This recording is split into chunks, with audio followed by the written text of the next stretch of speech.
Imagine a bird as tall as a person, with wings that stretch wider than a car, a bald head, and a throat pouch that inflates like a pink balloon. Now imagine that bird is not in Africa, but standing on a roof in Wisconsin. In this video, we investigate the real story of a Marabou stork that escaped captivity, survived 3 Midwest winters, and evaded capture for years. We will uncover where it came from, why it is called the Undertaker bird, and what happened when I went to see it myself. This is the kind of hidden nature story that most people never hear about. So if you want more deep dives into wild animal encounters you will not find anywhere else, hit subscribe now. Let us get into it. First, let us talk about the bird itself. The Marabou stork is one of the most bizarre-looking creatures on the planet. It stands about 5 feet tall, and its wingspan can reach up to 11 feet. Some ornithologists argue that gives it the largest wingspan of any land bird on Earth. Its scientific name is Leptotylus cruminifer, and it belongs to the stork family. But do not let the word stork fool you. This bird is not delivering babies. It is delivering death. The Marabou stork is a scavenger, a predator, and an opportunist all rolled into one menacing package. Its black wings drape over its body like a funeral cloak, which is exactly why people call it the Undertaker bird. Its legs are thin and white like bones.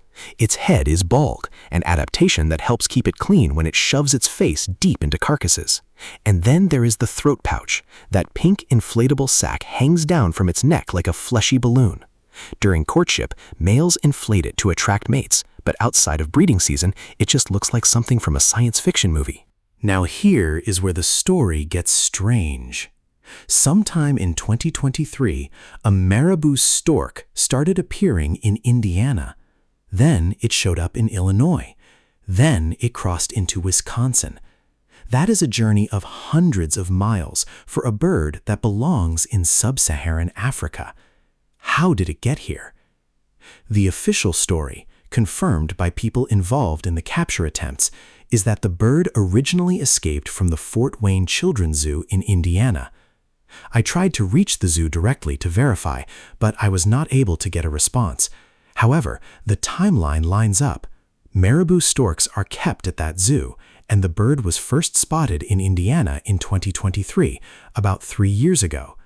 The fact that this bird has survived for 3 years in the Midwest is honestly incredible. Marabou storks are not built for cold weather. They come from warm savannas, wetlands, and garbage dumps across Africa. They thrive in heat. A Wisconsin winter should have killed it. Yet somehow this bird found food, avoided predators, and kept going. People have reportedly been feeding it chicken and other meats, which might explain how it has held on. But the Midwest is not its home, and the clock is ticking. When I heard the bird was nearby, I drove about an hour to the location where it was last seen. I expected to find a spectacle. I was not prepared for what I actually saw.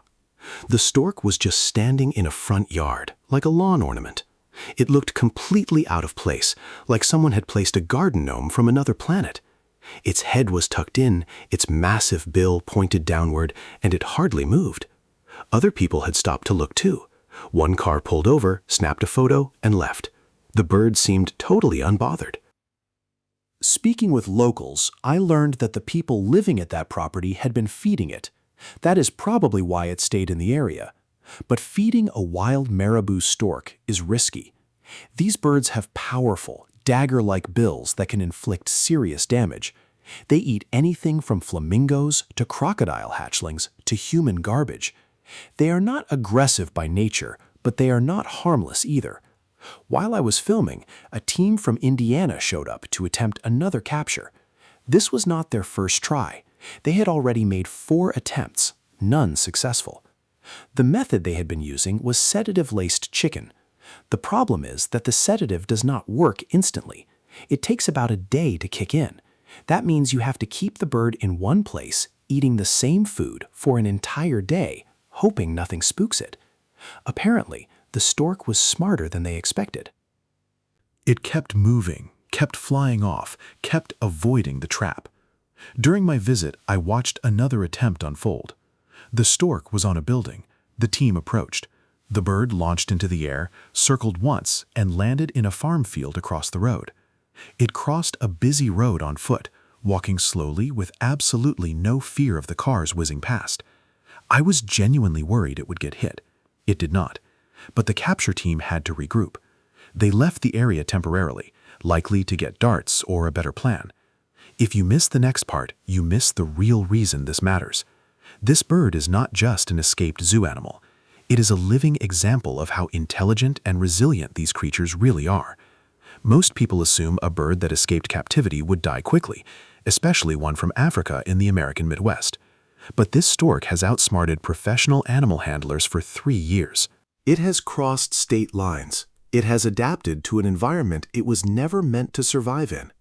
That tells us something important about Marabou storks. They are not just ugly scavengers, they are survivors. In the wild, Marabou storks often follow vultures to find carcasses.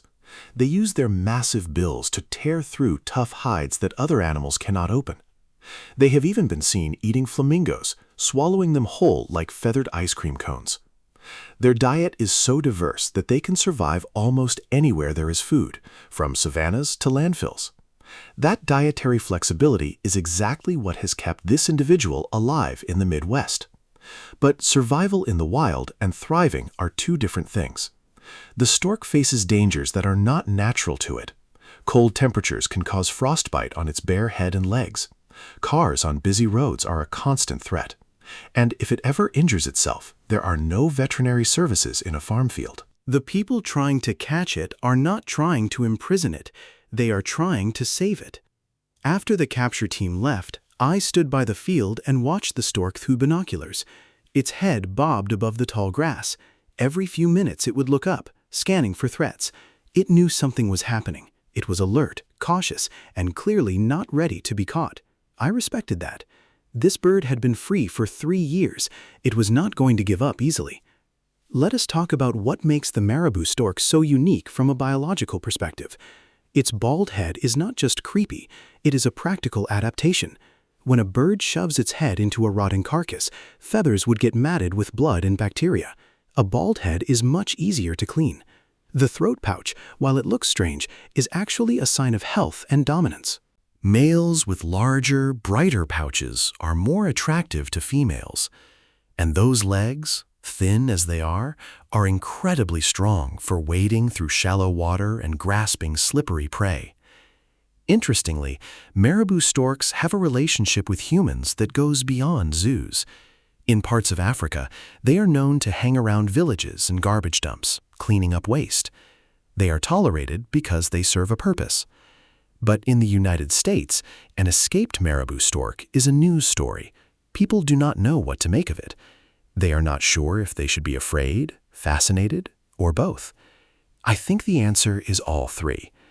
When I stood in that yard watching a 5-foot-tall African bird preen itself in the middle of Wisconsin, I felt a kind of wonder that is hard to describe.